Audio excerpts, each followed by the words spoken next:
Tango Audio.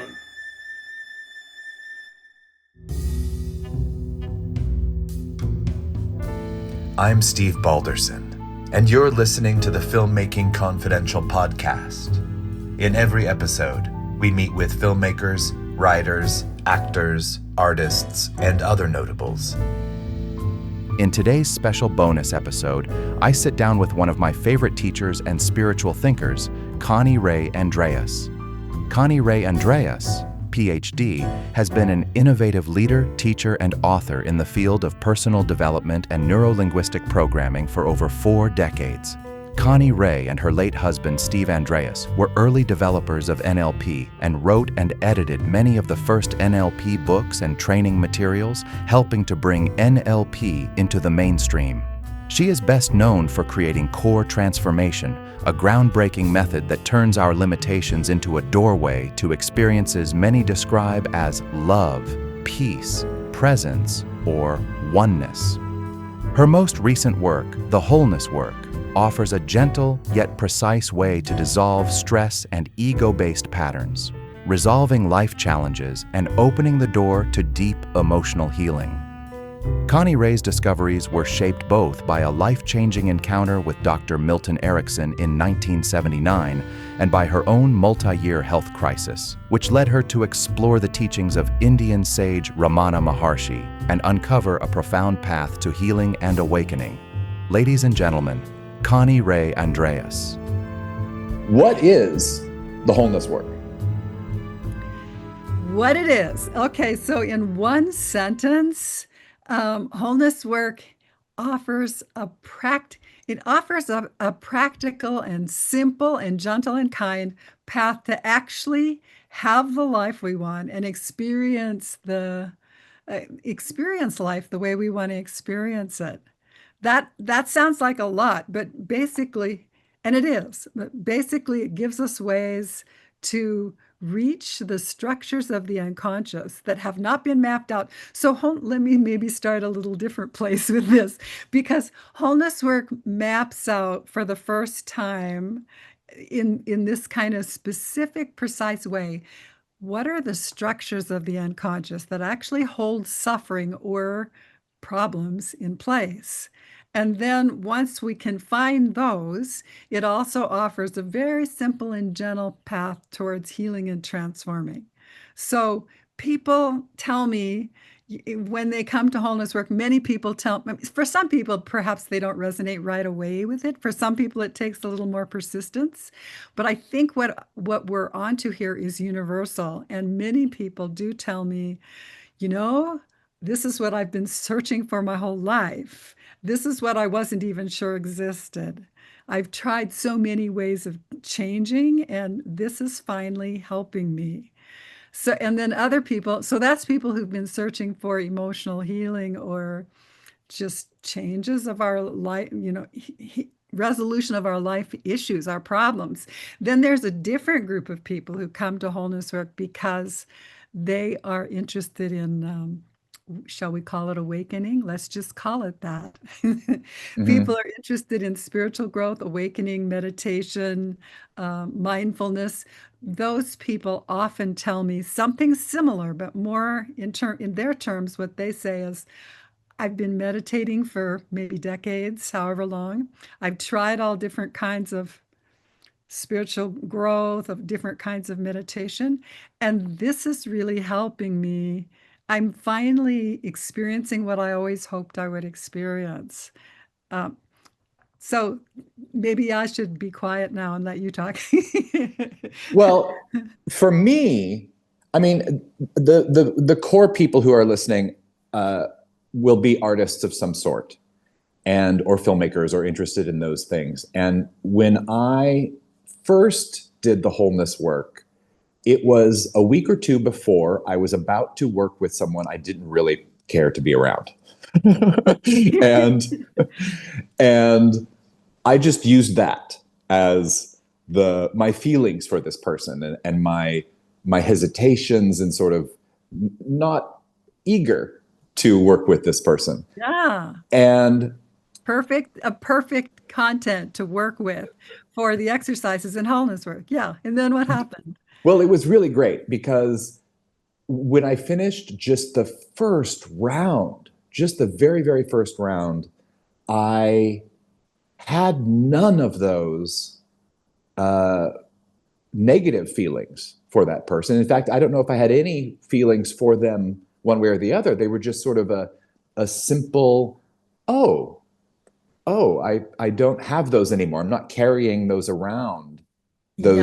The feelings of anxiety or feelings of uh, not wanting to work with them. I just said, oh, it'll without the feelings of the negative response, I was able to then move through working with them without any of it. And it may not have changed them at all, but it changed my response to them. Yeah, that is beautiful. Yeah. So, and thank you for sharing that. And so well expressed. Yeah. That's the kind of shift I have experienced too in my life, in my own ways. The emotional reactivity that I used to have for various people. And when I find myself triggered, I just basically take a moment, process it using wholeness work, and then I come out with what you're describing, kind of a sense of neutrality, a sense of presence. So it's not like it. I think what it does, what wholeness work does, the way I just think about it is, it removes the filters between us and reality. We have Mm, all these filters that sometimes people share with me. It's as if the air became clearer, and I mm, could see things more clearly. And I think that's what happens. We after our emotional responses are cleared, our reactivity is cleared. It's as if our beliefs and assumptions are cleared, and it's easier to just see reality as it is, just see another person as they are, and without our interpretations overlaying it, or our fears or whatever. And then we can do whatever we want. Then we have more choice. We have more choice. Like I can decide, oh yeah, now I can work with them in a clean and clear way. Or we can choose, I don't think this is quite a right connection. I don't think I want to work with this person. We can make that choice, but it becomes easier and easier to, if we choose to go separate ways, it's easier to deliver that without blaming and judging. mm, It's mhm. just it's less about, oh, you're bad, so that's why I'm leaving. It's more like, oh, I get this doesn't quite fit for me anymore. I think I'll do something else.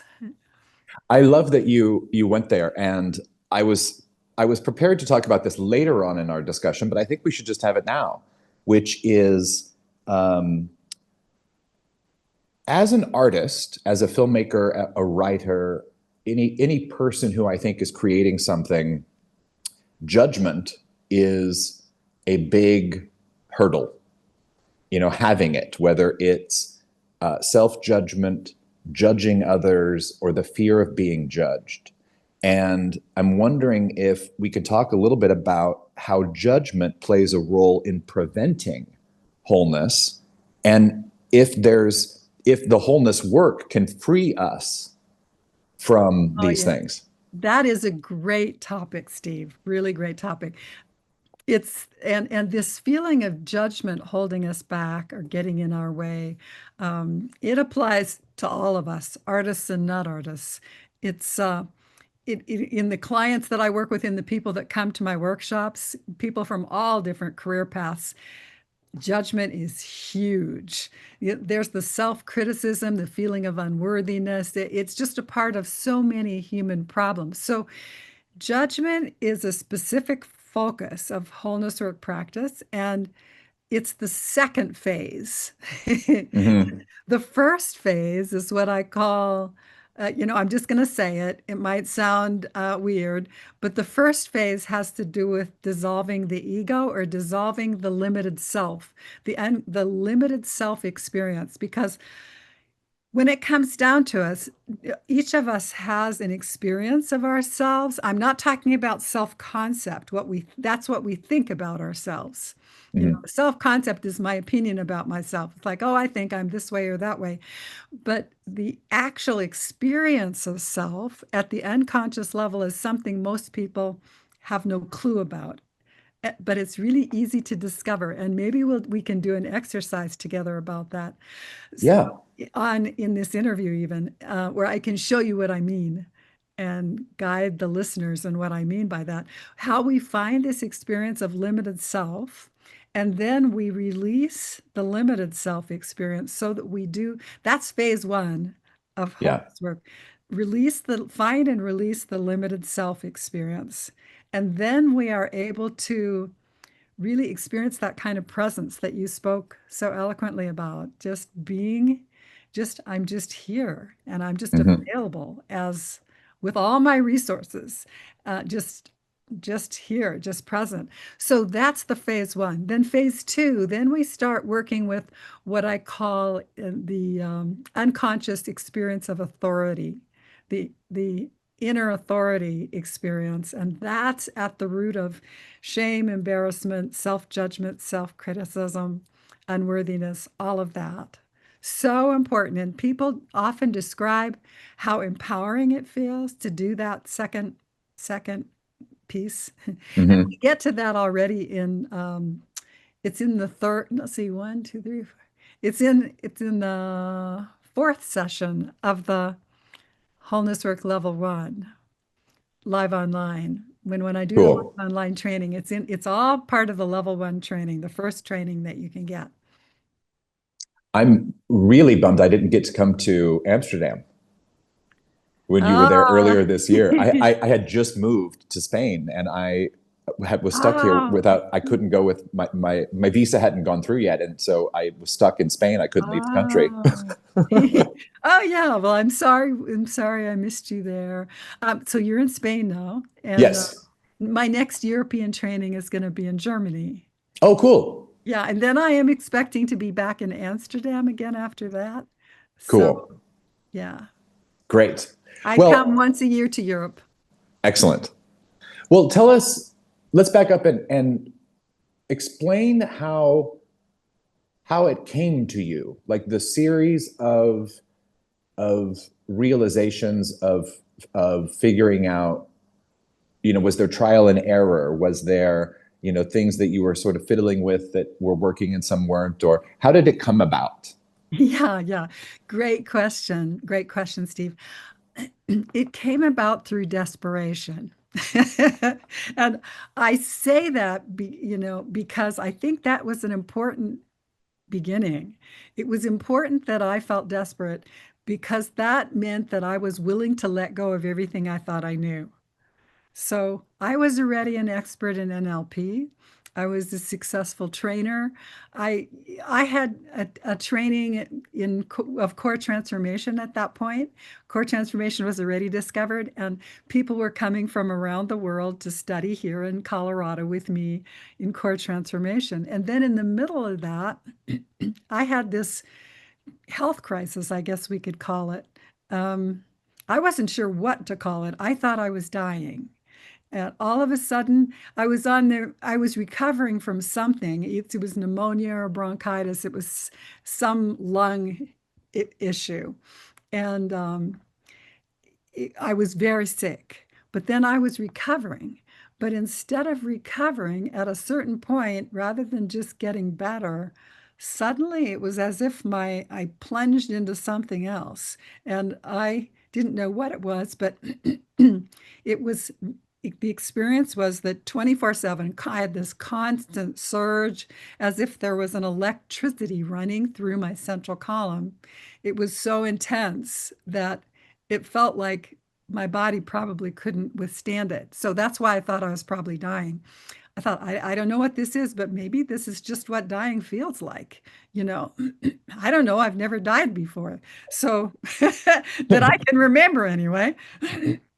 So I went to doctors. They had no idea what it was. And finally I realized, well, I didn't die, so probably maybe it's not that. At least it's not going to kill me off immediately. But I had the feeling, I had the sense that if I was going to survive this, because this electricity, this charge, it was so intense, I really couldn't do anything. I couldn't I couldn't sleep, I couldn't think, I couldn't my digestion was disturbed. It's like everything was disrupted. Pretty much all I could do was lie down in a dark room still, and hope that it would kind of subside. But it wasn't subsiding. So I would rouse myself, go to see doctors and so on, and that did not do anything for me. It didn't, they had no idea what was going on. And then, oh, did you want to say something? No, I'm enraptured.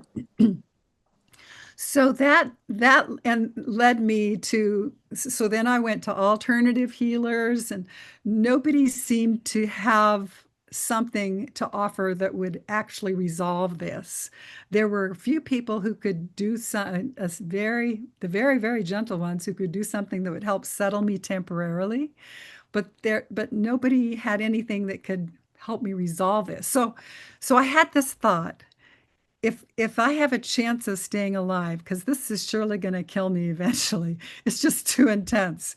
So if I have a chance of staying alive, I think my best chance is if I am going to give up everything that I think I know, everything, and just open myself to something new, something that I don't yet know. And I had no idea what that is, but I've got to open myself to something new. And then I started exploring I started in a very slow way because I didn't have the mental stamina to do anything very fast, but I began exploring in what we could call the spiritual domain. I wasn't up for going anywhere for a while, but I was reading. I was interested in reading accounts of people who had experiences of awakening. They called it awakening. And the reason I went to the spiritual domain was because I'd already been through graduate school in clinical psychology. I was an NLP trainer. I had explored pretty much everything out there in the psychological area to date. So I thought, I haven't explored spirituality. Maybe there's something here that could benefit me. So let me just look. And I wasn't so much interested in taking on a belief system, but I was interested in understanding this thing that people called awakening. So some people describe this experience, and the way they described it was quite fascinating. It's like they were seekers, they wanted something, and then often they described this kind of breakthrough where there was a shift in consciousness, where it went from the regular neurotic experience that we've all had, I think, of just having our usual fears and anxieties and stresses, and went from that kind of experience to having a shift where they described a kind of well-being, a kind of, as one philosopher put it, I forget who, the peace that passeth understanding. Or is that in the Bible? Where's that from? I'm not sure. I don't know, but it's great. I don't know, but that just popped into my mind. So I thought that sounds interesting. And the Ramana Maharshi is one of these key spiritual teachers that I did not go study with. He wasn't even alive anymore at the time, but I could still read about his teachings. And he had this teaching, who am I? Who am I? Find out who you really are. What he said was find out who you really are, and all your other problems and questions will fall away. That's what basically he said. Mm-hmm. People would come to him with troubles, some with psychological issues, stress, I'm upset because I'm grieving, or I get angry too much, or some people would come with emotional issues to him. Some would come with practical issues even. They would say, all my crops have died and I don't know how I'm going to feed my family. What am I going to do? And then others came with spiritual questions. They said, how am I going to, I want to know God. How do I do it? And he basically, the interesting thing was he had the same answer for all of these questions, for all of these people. And his answer was, it started getting so repetitive, I got tired of reading the writings. It was simple and it was repetitive, but it was basically, find out who you really are and you won't have these questions. Okay. And I'm going, find out who you really are. And you went, what does he mean by this? And he had this practice to ask, who am I? Who am I? Who am I? Who am I? Until you suddenly, it reveals itself, your true nature. And whatever this was, this true nature, it was supposed to be something, this kind of well-being, this kind of equanimity, this kind of deep peace where the normal neurotic worries and fears and anxieties and self-criticisms, they don't exist anymore. Mm. And I'm sure he didn't mean to be saying, if you find out who you really are, you'll suddenly, your crops won't fail anymore. Uh-huh. He didn't have that kind of control. But I think what he recognized was that even with practical problems, when we have this certain shift in our consciousness, in our experience of who we are, then somehow even the practical things don't weigh on us the same way. And it's easier for us to see solutions if there are any. Mm. Because we're not bogged down in criticism. Oh, my crops are failing. I'm a failure.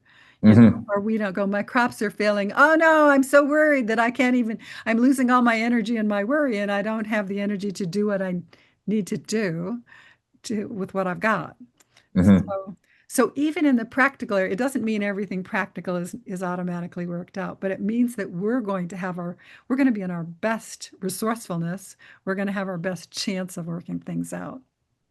Yeah. So that inspired me, and I thought, okay, if there's any way to have this shift of consciousness, I'd really like to have this. So I started sitting with spiritual teachers, hoping that I would pick it up by osmosis. I'm just going to sit here, gaze into their eyes, and then maybe it'll kind of come to me. And I could, while I was sitting with teachers, experience a kind of well-being, but I didn't find that it was making this fundamental shift in consciousness that would endure. Mm. So I started playing around on the inside. And here's where my background in NLP helped me, because I from my experience and as an NLP trainer and so on, I just had this natural, almost instinctive tendencies to find a precise experience-based way to do something. Mm-hmm. So that's what wholeness work ends up being. It's a precise experience-based way to do what I think the same thing that Ramana Maharshi was speaking of, so that any of us can have that shift in consciousness, like what you described, of going from being nervous and, caught up in the drama of Mm-hmm. something, and just realizing that all that drama stuff, that actually it doesn't have any basis. It's not real. It's an Yeah. illusion. All the drama stuff is made up. And Right. when I find the way deeply to let go, we can't just talk ourselves out of the drama. Most people have tried. We can't go, oh yeah, it's not real, just let it go. That doesn't work. Right. That does not work. And here's where also I've talked to so many people who've come to me, said, you're giving me a way to actually do what my spiritual teacher has been talking about this. But when I ask, how do I do that? They don't really have an answer. Mm. So now you're giving me a way to actually shift my consciousness that works. That's so cool. I can feel it in the moment working. So, and I do want to add that Mm. the way the wholeness work, it's not a 5-second awakening, like do it once and now you're done. It's not that kind of thing.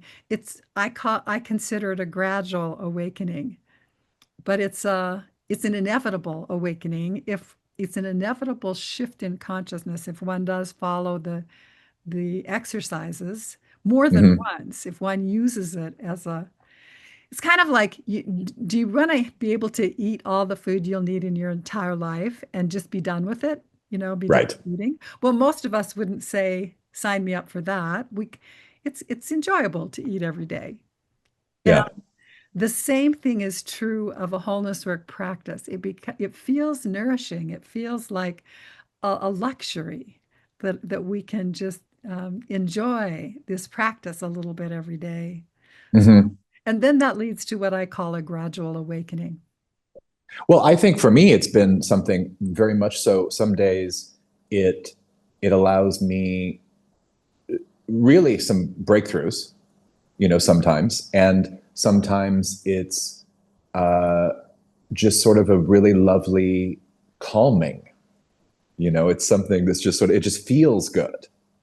That really mirrors my experience too, Steve, of using the practice, because this is something I continue to do, use as a daily nourishment.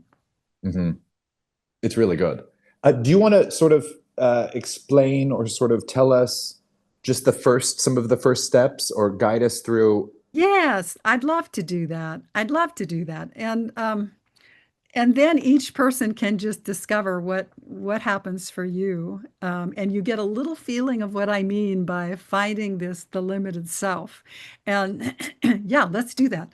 Okay, So um, let's just dive right in. Here's the way to start. This isn't exactly the way I did it the first time, but it's the exercise that I came up with that makes it easy for anyone to experience this same thing. So if we just find comfortable position. And yeah, if you and I do it together and we can share our experience, and then all of the people watching this can follow along if you like. It's simple, great. it's gentle. So here we go. We just get in a comfortable position, maybe take a deep breath just to settle in a bit.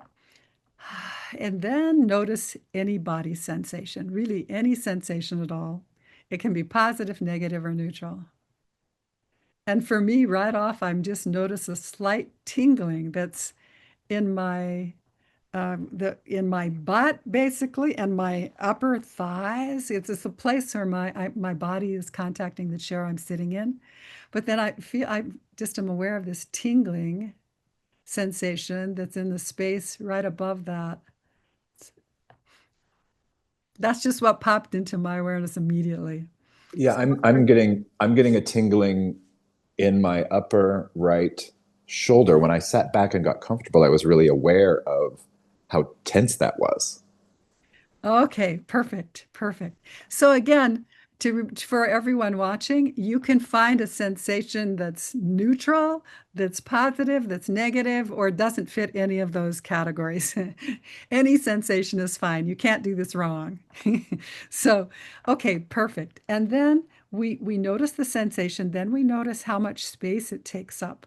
So for me, I was beginning to describe this. It's kind of like maybe an inch or an inch and a half thick, and going all along the lower part of my body where I'm contacting the chair. So in my butt and in my upper thighs, it's kind of like like both sides of my body. And for you, the right shoulder. It's it's kind of nebulous. I mean, it's not very big, but it kind of has, it reaches. Yeah, yeah. Okay. So it's kind of, and you're gesturing with your hand to show the shape and size. And there's this sense of where it's mainly located, and then it's like it reaches, you said. So it maybe Yes. extends a little bit in different directions. Hmm. So perfect, perfect. And then what we do, and each person following along, you can notice the space that it takes up, the sensation that you've noticed. It could be like a churning in the belly, maybe, this big. It could be something in the chest somewhere. It's like, oh, there's this tiny, tiny little burning space right in the center of my chest, or something in the head, oh, there's something, I don't know what it is, can't put words to it, but it's right there in the middle of my head. It can be anything.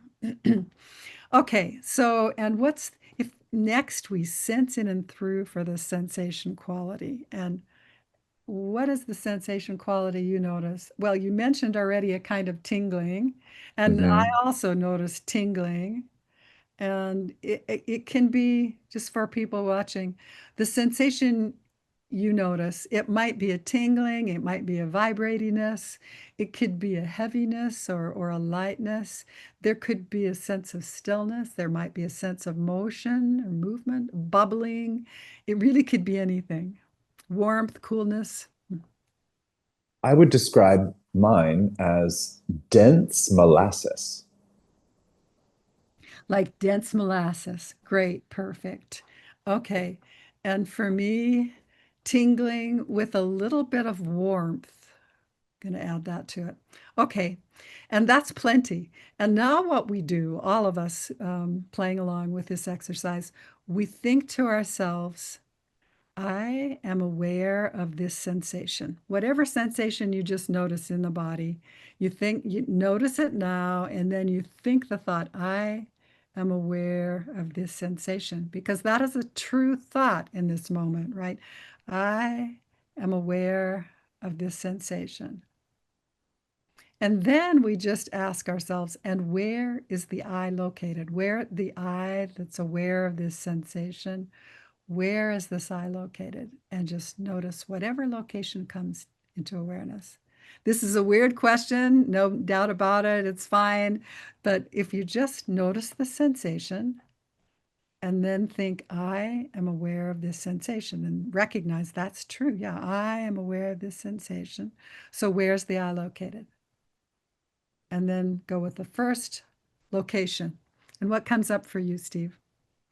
Just here behind the other side of my head, on the left side of my head, it was just sort of like, that's where I was perceiving this from. Okay, great. Kind of on the, yeah, left side of head. Is it on the outside of your head or inside, or some of each? It is on the outside, and Okay. it's roughly the size of my hand. Okay. Uh-huh. Um, Size of the hand. Uh-huh. Perfect. And for me, I'll just share mine also. What comes up today is um, it's sort of a cloud-like shape that's mostly in my head, but a little bit above my head too. There's not precise border or edge to it, but it's sort of this cloud-like shape um, that's partly in my head and partly above. That's what came for me, the answer. And each person following along with us, you can notice what answer happens for you. When you notice the sensation, think, I am aware of this sensation. Where is the I that notices? Where is the I that's aware? And just go with the very first location that comes into awareness. And it's fine to guess. The other thing to be aware of is that sometimes it's just a location, and it's not like we have to see something there. We just become aware of a location, and that's enough. And I want to again say there's no wrong answers to this. All the answers are good. So the answers that might come up it could be in the body or in the head, in the torso. I once had somebody say it's in my left big toe, you know. Not so typical, but it's fine. That's what he noticed. So mhm. it could be inside the body, it might be outside the body. Sometimes they're around the head somewhere, like you found, Steve, today. Sometimes they're far away, even outside the body. And again, that's fine. Once I had somebody say, it's miles away, it's way far away. But somehow we tend to know what direction, and we know it's way far away, miles away. So that's just fine too. Okay, so now we've got the location for the eye. And now what we do is we notice the size and shape. You and I have already shared the size and shape for ours, Steve. And notice the size and shape. And then sensing in and through the space, we notice what I call the sensation quality of what's there. So, and by sensation quality, I mean, we might find something like, I'm sensing in and through, and it's just space. It's just this airy, empty space. It could be that. Or it could be, oh, I'm getting this fogginess or fizziness or vibratiness, or it could be airy. There might be motion here, could be stillness. Sometimes there's a sense of light or dark. Um, it really could be anything.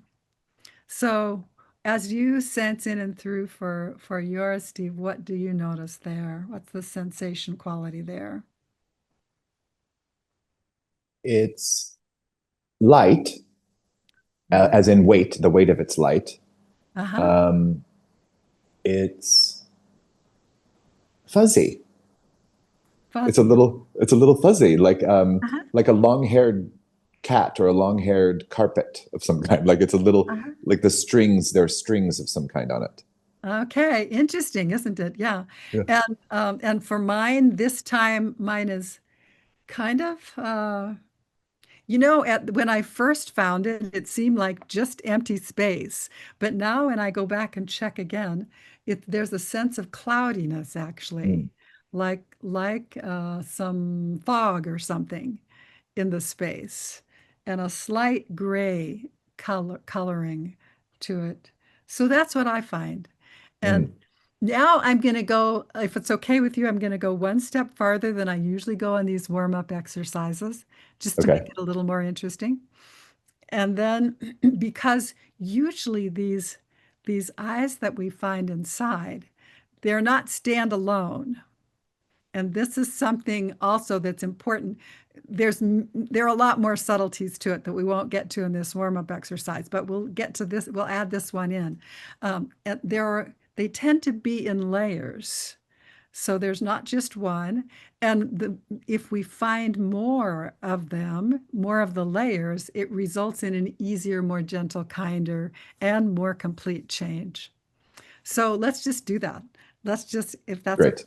So now here's how we do it. It's very simple. We notice the first eye that we found. You notice yours, I notice mine. And then we say to ourselves, we think the thought, I am aware of this. And now you fill in the blank with whatever you discovered. I'm aware of this kind of foggy sensation here, or I'm aware of this, whatever it is you're noticing. And then for you, it'd be, I'm aware of Mhm. this, what was it, this light, fuzzy, Yeah. airy kind of stuff. I'm aware of this. So, another true thought, I'm aware of this. And then we go, where's the eye that notices this? And just go with the first location that comes into mind.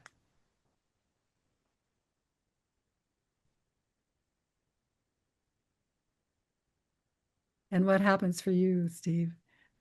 Well, it was interesting because my instinct was that it was up and Uh-huh. to the other side, outside of my head, Uh-huh. looking and perceiving, observing that I, Yeah, yeah. Isn't that interesting? Okay. yeah. And this on the other side, you're kind of gesturing in a curve. Is that the shape of it? Well, it's very airy. It's Very very light. airy. So it's kind of not a shape. I mean, it's there. Yes, yes. It doesn't have any distinct edges or borders. Yeah, but it's in this area. Yeah. Yeah. Yeah. Okay, perfect. And so it's very airy, very light. And I'm just going to take a pause to do mine too. Where's the eye that noticed this? Oh, okay. What comes in for me this time is it's farther out, and it is also more nebulous, kind of like, and it's almost like it's a light. It's like a warm glow.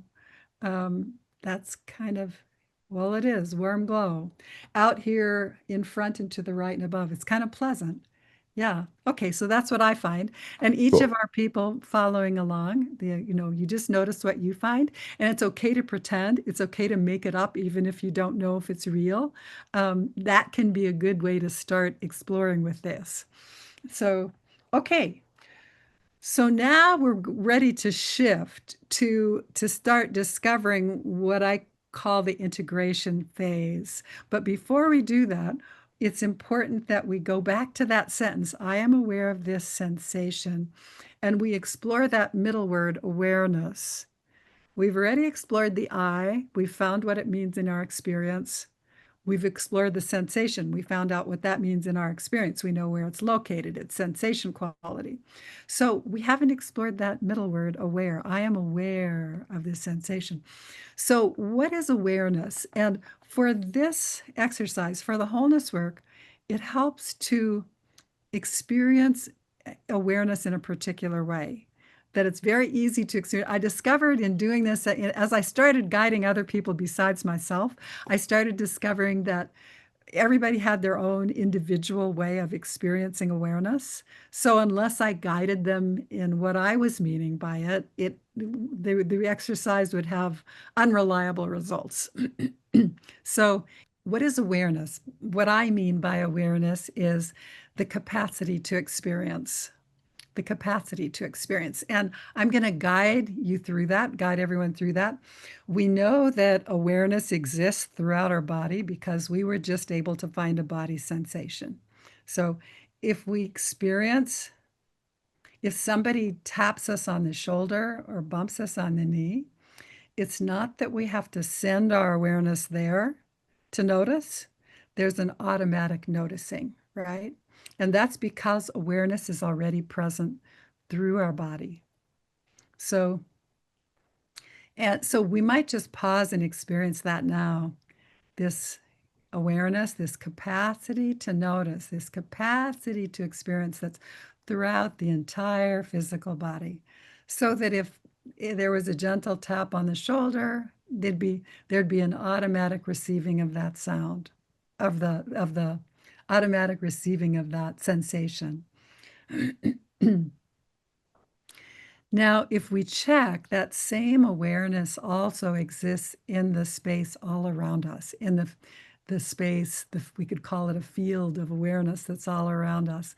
And we can know that because if there's a sound from the left side, if somebody calls my name, there's going to be an automatic receiving of the sound.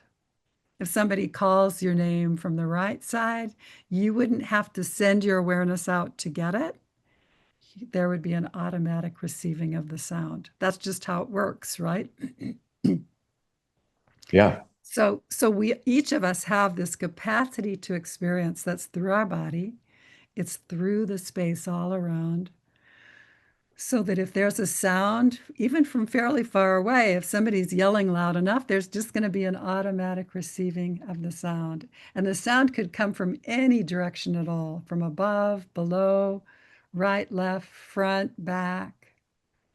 And there's the same easy automatic receiving of the sound. So, and with our eyes open or closed, we know we have a sense of this space that's all around in every direction. And we can experience this as the field of awareness, this experience of space all around in every direction. And then our subjective experience, it doesn't have any edge or border. So if I just sense this space all around in every direction, in my subjective experience, there's no edge or border. And that's significant to recognize for the process we're about to do. In reality, in the outside world, if somebody were to call my name from the other side of the world, I wouldn't hear it, right? At least I'm convinced I wouldn't. But in my subjective experience, I can't find any border where I go, okay, if the sound's on this side, I'll hear it. If it's on that side, I wouldn't. So our subjective experience is what we're exploring here. That's what matters here. And there's no edge or border to this experience of space, this experience of awareness. Yeah. So now we go back to the exploration. We go back, we all found a starting sensation. We found the first eye and we found the second eye. So let's go back to the second eye that we found, each of us. So for you, Steve, that was that place on the right side that was more kind of airy, very airy, no edge or no shape exactly. For me, it was that sort of air, that sort of warm, sunny thing out there. And for those following along, it could be anything. But whatever it is, notice the sensation of that second eye that you found. Notice this energy there, the sensation itself. And then notice what happens if the sensation of the eye here is invited to open and relax, to just dissolve and melt in and as the fullness of awareness that's all around and throughout. And then just allow whatever happens to happen.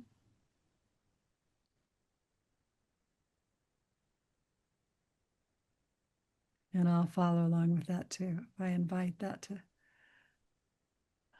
yeah. So for me, as I invite that to open and relax, what happens is it begins to kind of like, it sort of spreads out. It's and I found myself just spontaneously taking a deep breath as that happened and letting go and just feeling a little bit more relaxed inside.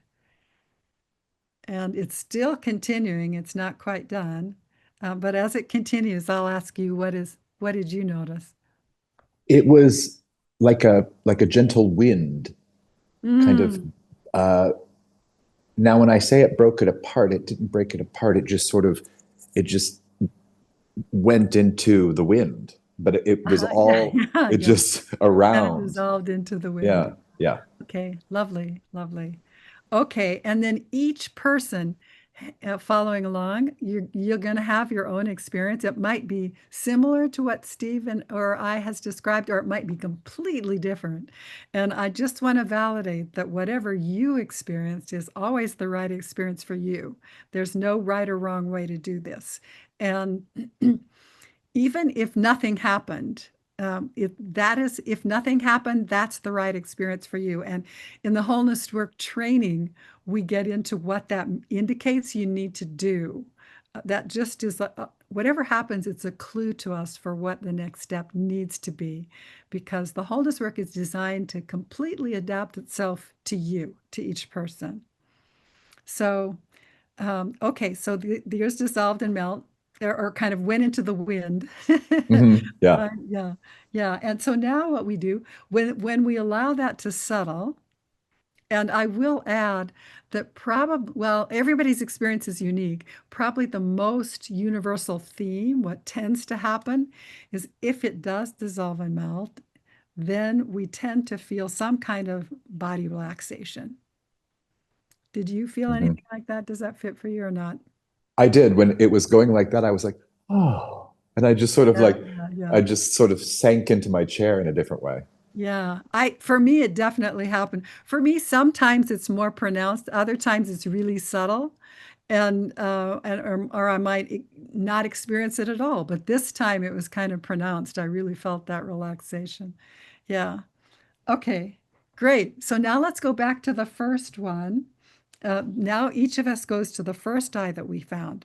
So for you, that was on the, let's see, the left side of the head, right? Hmm. Yeah, and for me, it was right inside my head here. Yeah, so we go to that one now. This go to the location of the first eye, and the first thing we do is notice if it's the same now as it was before, or is it a little different now? And how is that for you? Mine is a little different. It's similar, but Hmm. it's lighter and there's more. There was a color before I didn't mention that was like a lime green, and it's a little bit more yellow and golden now. Interesting. Yeah. So often when the second eye dissolves and melts, it changes the first eye without our attending to it specifically before we even get there. So, and for me, what seemed to happen is mine became more invisible. I would say there's not much there anymore. It's more like space. Uh, Cool. Okay, and then what we do is we invite whatever's remaining in the place of the first eye, the sensation there now, we invite that to open, relax into awareness. Just let that happen however it does.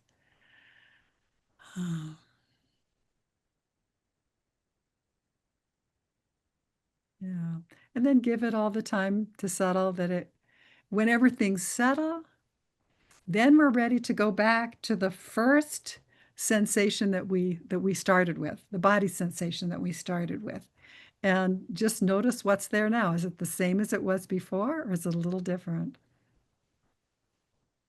And how is it for you, Steve? It's much different. It's not thick like molasses anymore. It's still present, but it's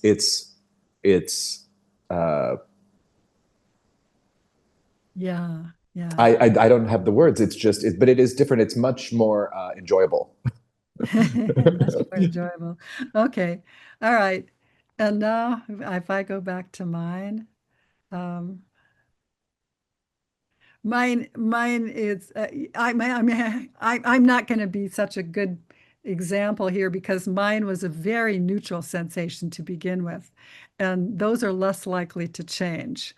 Um, the ones that are more either positive or negative are more likely to go through a bigger transformation. So Mm. it's less pronounced though. I do notice that. I'm finding it less pronounced. I have to really try to find it.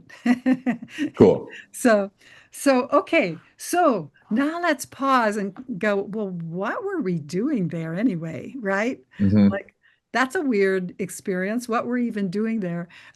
Would you like me to share a few of the principles we're getting at here? Yes. And then, okay, I'll do that. Um, because here's how I think of it. We're all born as babies. And by the way, there's more about this. I go through this more carefully in the book, Hmm. the Wholeness Work Essential Guide. And also, of course, we do more in the training and just make sure it connects for each person. But here's what happened, why it matters. When we all come, when we're born, we have baby consciousness, we have no sense of self.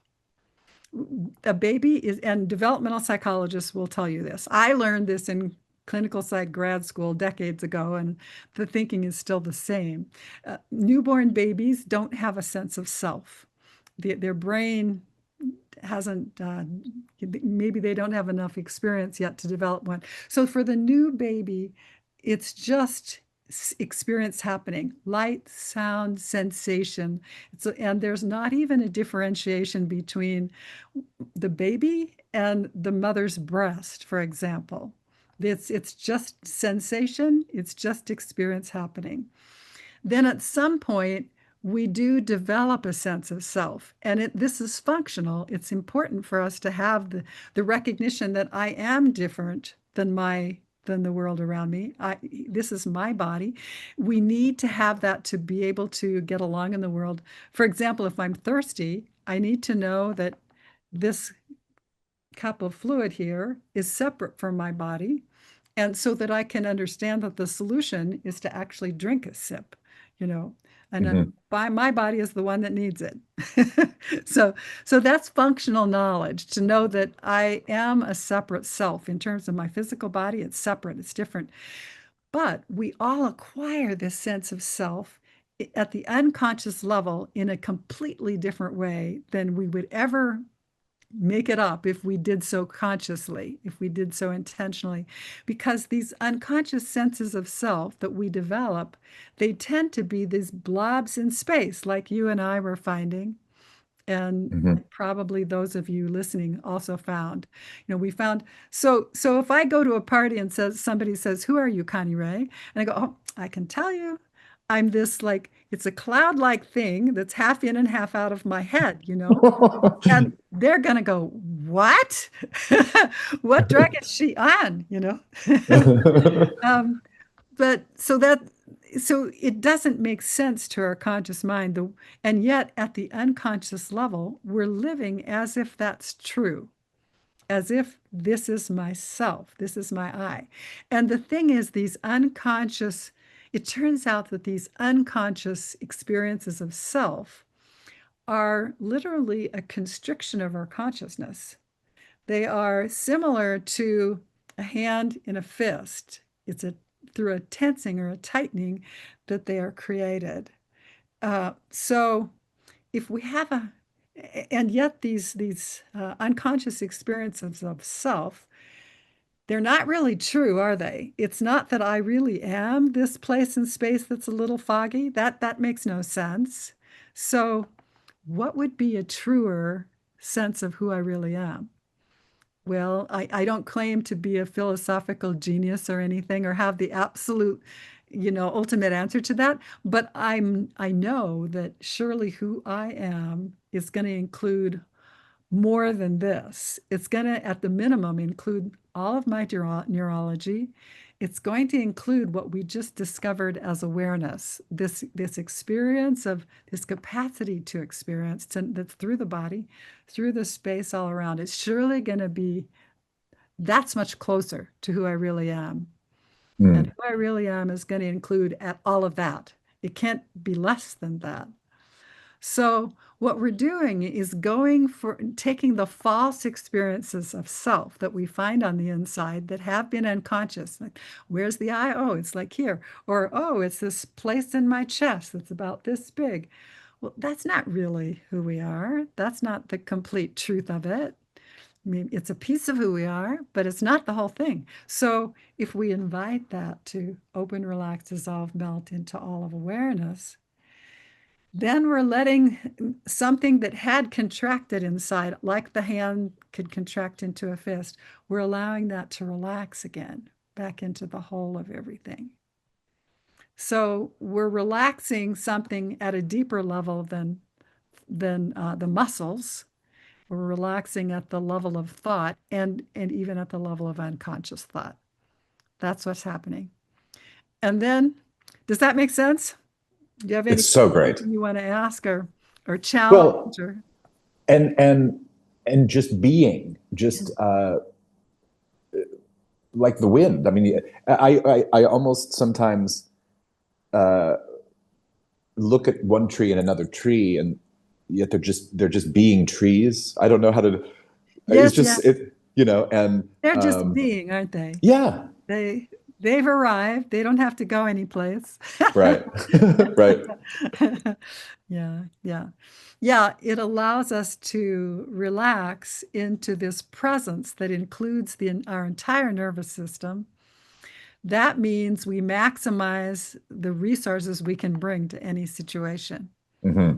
When we're operating out of an eye that's more restricted or limited in space, and it's also literally limited in terms of beliefs. We don't have to know what beliefs are in there, but these eyes that are smaller than the fullness of space, they always have limiting beliefs in them. So when we allow them to relax, it's as if our limiting beliefs are just, we're letting go of them. And we're back to just being present here as our full nervous system. When our full nervous system is available, we have a lot more wisdom, a lot more capability. This literally improves our emotional intelligence because we are just bringing all of our neurology online.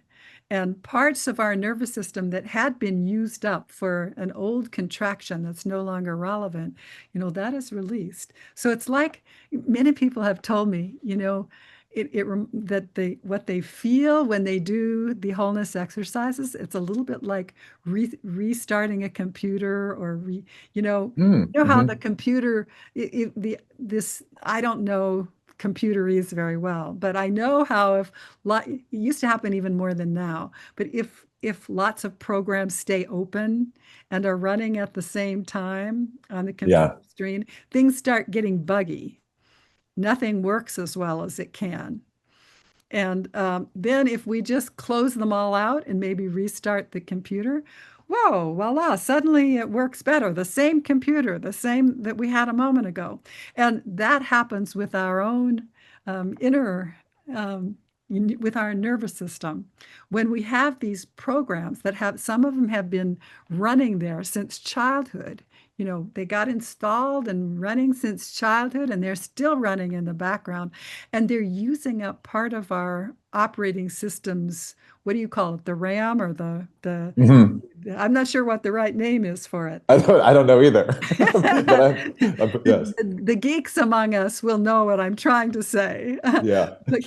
But like we're using up this part of our memory, devoting it to these programs that are not really relevant to the current day, but that was our best effort to do something in the past. And so this allows us to reset our own operating system to really reset. I'm starting to see lots of announcements from other people going, oh, I have this way to reset your system. And I kind of look into it and go, nah, they're not really resetting. Uh-huh. Sorry, I don't think so. So it's a great line that other people are picking up on. But I think this I'm hoping that people who would like this kind of a reset will give it a go and try it out and see if you agree, see how it is for you, because this is just a really beginning of a taste of it. Yes, and I want to add, just for so people know, when they do it continually and often, it doesn't have to be every day, but when you think of it, try it. Um, it helps. In little bits all the time, even if you don't notice it, even if it's not something that literally changes your whole day. Some days it does, and some days it's great, and some days it's just a nice calming thing. But I think if done over time, what I've noticed is my general mindset about going through the world on a daily basis has been helped. There's as you said a little bit ago, just I have more resources to respond to awareness, whether it's maybe a fight or something over there a couple blocks away and I know not to go down there, or if it's frustration of, here in Barcelona we have a lot of tourists, and some days if I've done the homeless work, I go out and I just look at them and I am curious and I wonder where they're from, and and they don't get to me like they had the day before. It's so fascinating. Yeah. But yeah, I think if I encourage people to pick up the book and do the online class, and if you can join in person, if you can go to one of the destinations, that's absolutely amazing. Absolutely. Yeah. How else? What are all the ways people can get it? I think the main ones, what you said, the easiest, most accessible is start with the book. That you can pick up, you can get it on all the Amazon platforms. You can have it shipped as a print book or get it as an ebook and start exploring today. So that's very easy. And then most people, I did my best to make it really accessible in the book, because I realize everyone in the world can use this, and I can't teach everyone in a live class. So I attempted to make it as accessible as I can in the book. The reality is, though, it's going to be easier and you're likely to get it more completely if you do join one of the classes. So and I have the next live online class comes up. This is in November, and it's very interactive. It's very it's very similar to being there in person, because we're responding to each other in real time. It feels like we're in the same room together, the way we do the live online classes. And Cool. then if you can't do that, and I have a whole live online series starting in November, going January, February through March. And then so it's kind of there to support people. And we have a whole coaching team. That makes it so that when you run into obstacles and you go, well, it sounded good in the book, but it's just not working right for me, then, with a lot of methods that I've experienced in the past, when that happened, there wasn't really a good recourse. But with wholeness work, there always is a way that when it doesn't work, it always means we need to notice something else. And so sometimes the people who are going, I read the book, I was in your classes, I'm trying it, and it was working great, except now I'm stuck. So now I'm coming to you as an individual client, and I want to get some one-on-one. And then we find what it is and what needs to be noticed, how we need to go work it a little differently so that it's always gentle, always kind, always no force. It's always about listening to your system and what your system actually wants, not ever about imposing anything. So a lot of people say, I feel like I'm finally discovering who I really am, and and I like it. I thought I wouldn't like it if I didn't want to know who I really was, because I thought that wouldn't be such a great answer if I found that. But I'm discovering that who I really am is is more wonderful than I would have ever guessed. And that's what people start discovering through this work. And so much more, you know. So did I answer the question? We've got the book, we have the live class, online classes. There's the in-person class that is once a year that I've been doing in Europe, each year in Netherlands recently, and it will be in Germany next year, is the plan. And then probably back to the Netherlands. We will see it all. The and the other thing I want you to know about is the coaching team. We have a growing international team of coaches, and we have just in Europe. The people. The European Wholeness Work Association has been certifying coaches for a while, and now I am starting to do that. And I'm grateful to them because I didn't have the energy and time to do it. And they've been working closely with me on that. Now, finally, we're doing a global certification for wholeness work coaches that is going to be even more rigorous because the work. You can tell I'm excited about it, but the work is amazing. The work itself is amazing. Its potential to help people, to heal the planet, to do so much is really, it's a lot. And so I am grateful to the people coming forward who are going, yes, I want to be part of this team that's doing this work. And they have been getting the training in depth, and there are some really, really good coaches now that are available. And cool. So yeah, you can get one-on-one sessions as well as maybe as well as do whatever fits right for your budget, for your time, for your personal inclination. Cool. Yes, I strongly encourage everybody. I mean, this is something you can do on your own. Sometimes I do it when I'm just waking up in the morning and I'm laying in bed, and it's just a nice peaceful transition from sleep to the day.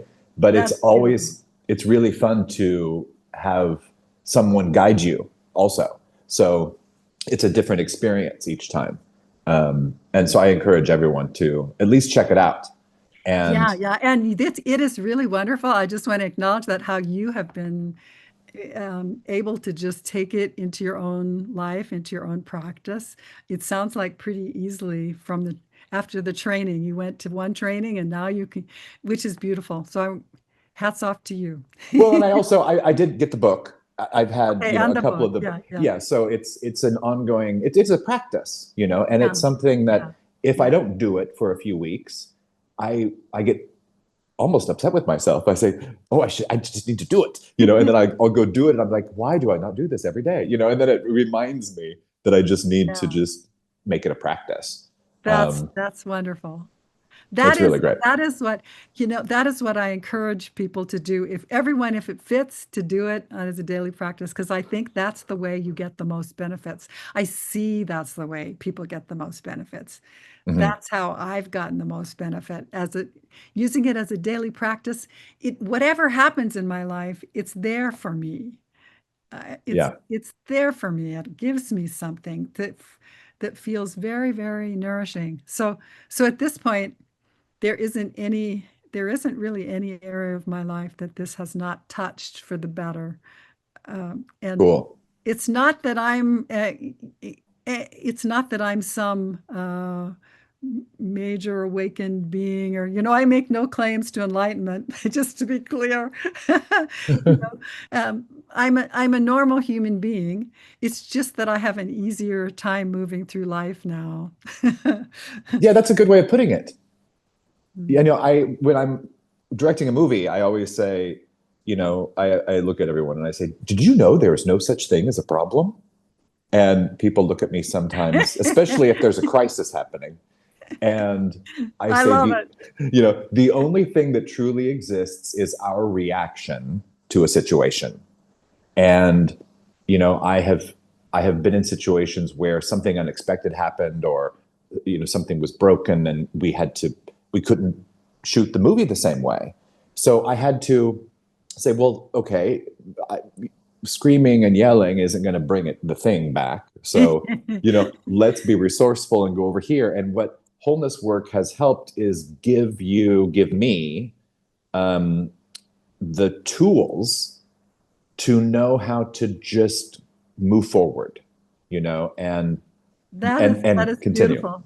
I love that example of how you use how this flows into your directing of films. Yeah, That's so beautiful. Yeah, and how, that makes life easier for then everybody on your crew. If the exactly.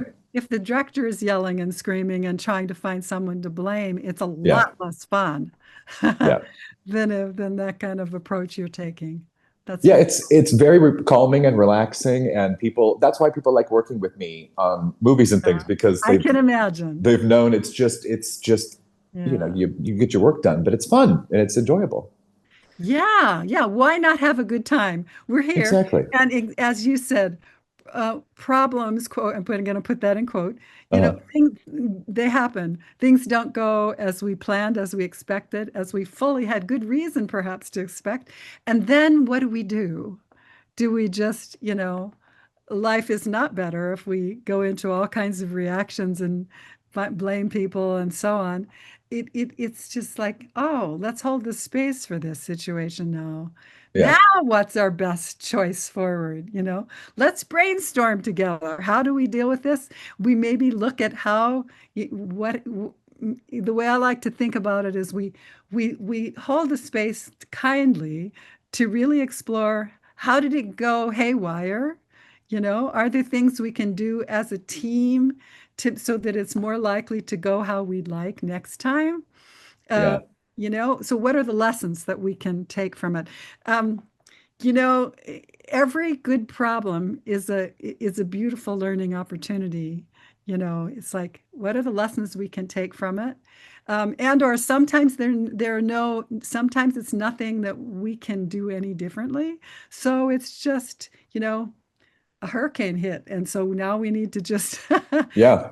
maybe we now build in the possibility of hurricanes to the next planning, but how do we kindly move forward? Yeah. Yeah, I think beautiful, this beautiful. Okay, yeah, we could we could talk about it all day long, but we really could. We could go on. I can see you and I could talk for a long time. yes. I And want to add. I yes. want to add a long time one thought to this too.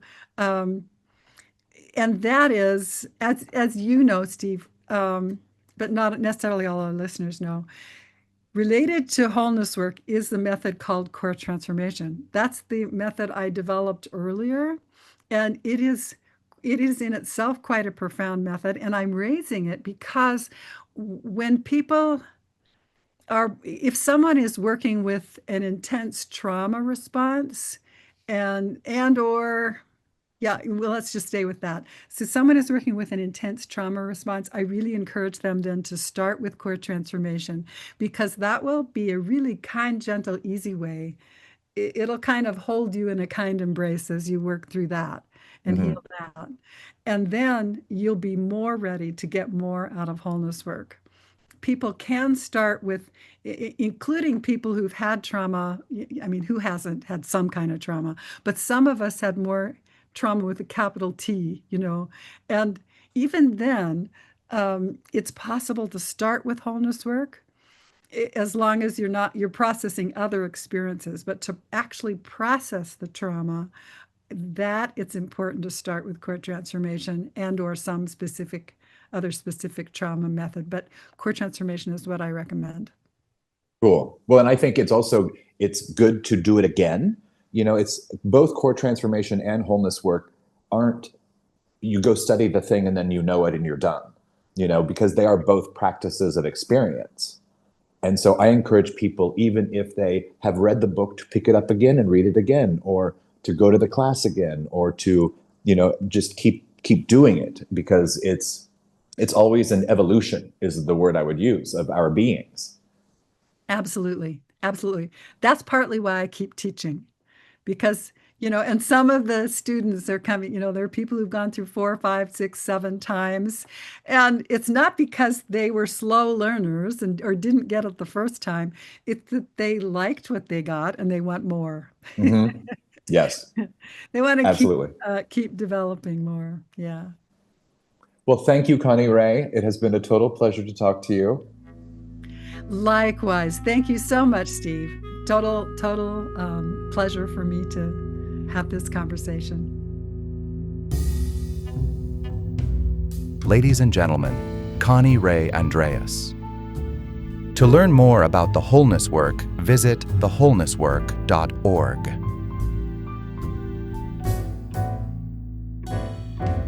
Tune in next time for more Filmmaking Confidential.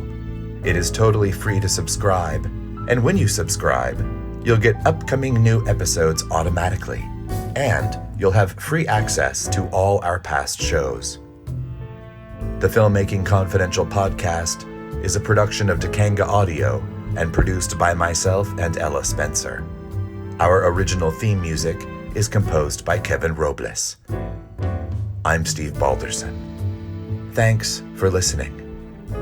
Until next time, keep making, keep doing, keep going.